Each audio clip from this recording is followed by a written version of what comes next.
jusqu'à ce que, par la grâce de Dieu, j'ai pu avoir du travail. Et il m'a dit que Dieu lui a fait appel, qu'il mette une femme sur mon chemin. Il a mis une femme sur mon chemin avec laquelle j'ai eu 3 enfants, mais malheureusement, un est décédé. C'est comme ça, peu à peu, j'ai commencé à travailler. J'ai gagné particulièrement même ma vie. Et il m'a dit comme ça que Dieu lui a fait appel encore, que je dois lui remettre tout mon salaire de fin du mois pour qu'il puisse entretenir l'église. Ça, peu à peu, j'ai commencé à travailler. J'ai gagné particulièrement même ma vie. Et il m'a dit comme ça que Dieu lui a fait appel encore, que je dois lui remettre tout mon salaire de fin du mois pour qu'il puisse entretenir l'église, tous ses autres, faire les besoins de l'église. Je n'ai pas trouvé d'inconvénient, je l'ai fait. J'ai donné l'argent, il a pu arranger l'église, il a fait les travaux qu'il fallait faire. Il a même construit son bureau dans lequel même j'ai installé même de la clim encore. Tout était bien. Jusqu'à arriver à un certain moment encore où il me dit encore que Dieu lui a fait appel, qu'il veut que je rentre dans le domaine pastoral. Quand vous dites Dieu lui a fait appel, c'est quoi? C'est quoi? C'est une révélation, c'est Une ça? révélation. Ok. Donc c'est comme ça. J'hésitais d'abord parce que je me disais, si je rentrais là-bas, est-ce que je pourrais gagner encore ma vie? Est-ce que je pourrais encore subvenir aux besoins de ma famille, mes enfants, tout ça et autres, le loyer? Donc j'hésitais un peu jusqu'à ce que j'accepte la proposition du pasteur. Et c'est là que tout a chamboulé. Je ne gagnais plus ma vie. Quand vous dites que vous avez accepté, qu'est-ce qui s'est passé exactement? Lorsque j'ai accepté, j'ai arrêté de travailler de un. J'ai C'est arrêté lui de qui vous a travailler. demandé de... Oui, il m'a demandé d'arrêter de travailler. Pourquoi? Que lorsque tu veux rentrer dans le domaine pastoral, il va falloir arrêter certaines choses parce qu'on ne suit pas 2 rêves à la fois. Il m'a demandé de suivre un seul rêve et c'est ce qu'il a demandé de faire, j'ai fait. Donc j'ai arrêté de travailler, je n'arrivais pas à payer le loyer, je n'arrivais pas à subvenir même aux besoins de ma famille, tous ces autres. Mes enfants même arrivaient à un certain moment, ils n'allaient plus à l'école. Et c'est donc ça, il m'a demandé qu'on vienne dormir chez lui, dans l'église, à l'église, puisqu'on n'avait plus de loyer, puisqu'on n'avait plus d'argent pour acheter le loyer, tout ça et autres, la nourriture. Donc c'est dans ça qu'on allait s'installer à l'église. On dormait à l'église, on faisait pratiquement tout à l'église. Et arrivé à un certain moment, ma femme ne pouvant plus supporter l'histoire, a décidé de se retirer. Elle a dit qu'elle ne supporte plus l'histoire, qu'elle veut partir. Je l'ai supplié, bien évidemment, je lui ai demandé à ce qu'elle attende qu'après, peut-être, on va gagner notre vie parce que puisque le pasteur a dit que lorsque je vais sortir de là, je verrai les bénédictions que Dieu accomplira encore dans ma vie. Des grandes bénédictions. Donc, je disais ça à mon épouse à chaque fois, à chaque fois. Et un beau jour, elle s'est levée, elle est partie, en me laissant avec le premier de notre enfant, qui avait l'âge de 7 ans, l'aîné. Je suis resté avec le pasteur. Et un jour, ça a chamboulé. Le pasteur a demandé à ce qu'on quitte l'église. Il nous a chassés comme des chiens pourris. Il nous a chassés comme des chiens pourris.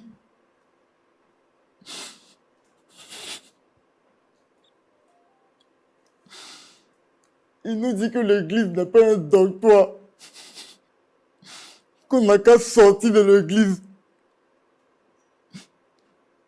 J'ai vu les conseillers de l'église, j'ai vu les diacres, tous ces autres, les fidèles de l'église, aller supplier le pasteur lui demandant pardon pour qu'il puisse au moins s'accepter. Il n'a pas voulu comprendre. Je suis resté seul avec mon enfant. Et quelques années après,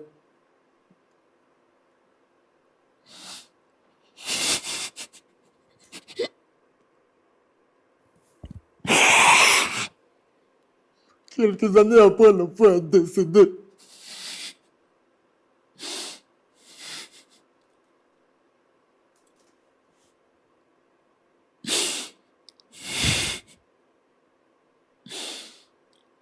Vraiment, ça n'a pas été facile pour moi. Raison pour laquelle je suis venu sur le plateau du point d'accord. Pour pouvoir gagner au moins une solution à ce problème-là. Parce que je sais au moins que c'est Dieu seul qui peut me sortir de cette situation-là. Puisque je ne sais même pas même où ma femme est, même avec mon enfant également. Ça fait 2 enfants que vous avez perdus dans cette histoire, c'est ça? un enfant. L'aîné. Donc, vous aviez combien au total? On a 3. Un décédé, elle est partie avec les 2.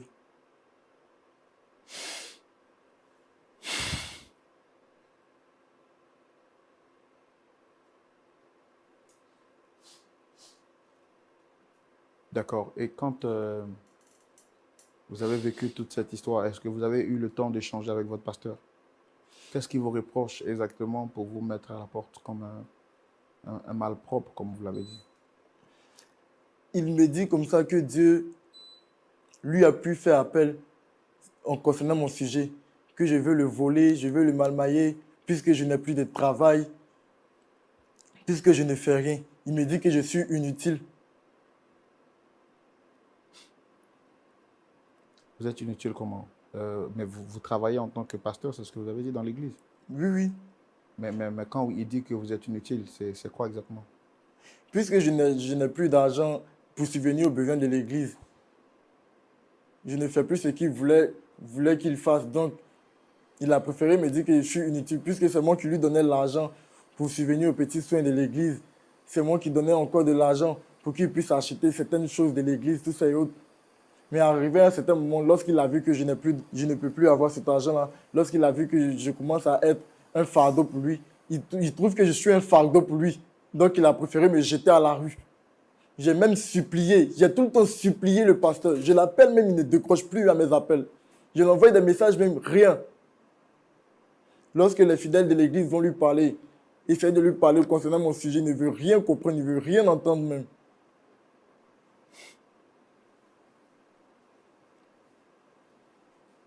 D'accord.